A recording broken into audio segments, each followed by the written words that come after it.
No serious sociologist any longer believes that the voice of the people expresses any divine or specially wise and lofty idea. The voice of the people expresses the mind of the people, and that mind is made up for it by the group leaders in whom it believes, and by those persons who understand the manipulation of public opinion. It is composed of inherited prejudices and symbols and clichés and verbal formulas supplied to them by the leaders. The conscious and intelligent manipulation of the organized habits and opinions of the masses is an important element in democratic society. Those who manipulate this unseen mechanism of society constitute an invisible government which is the true ruling power of our country. We are governed, our minds are molded, our tastes formed, our ideas suggested, largely by men we have never heard of. This is a logical result of the way in which our democratic society is organized.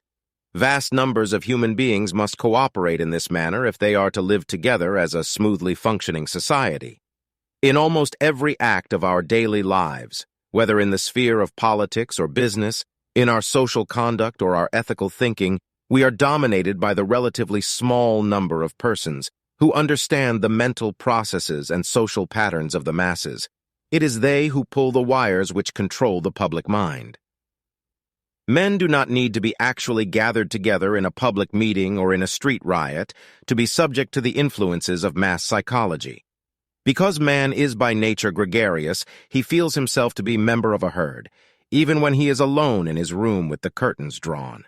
His mind retains the patterns which have been stamped on it by the group influences. Trotter and Le Bon concluded that the group mind does not think in the strict sense of the word. In place of thoughts, it has impulses, habits, and emotions. In making up its mind, its first impulse is usually to follow the example of a trusted leader. This is one of the most firmly established principles of mass psychology. It operates in establishing the rising or diminishing prestige of a summer resort, in causing a run on the bank or a panic in the stock exchange, in creating a bestseller or a box office success. But when the example of the leader is not at hand and the herd must think for itself, it does so by means of clichés, pat words, or images which stand for a whole group of ideas or experiences. The public is not cognizant of the real value of education and does not realize that education as a social force is not receiving the kind of attention it has the right to expect in a democracy. Universal literacy was supposed to educate the common man to control his environment.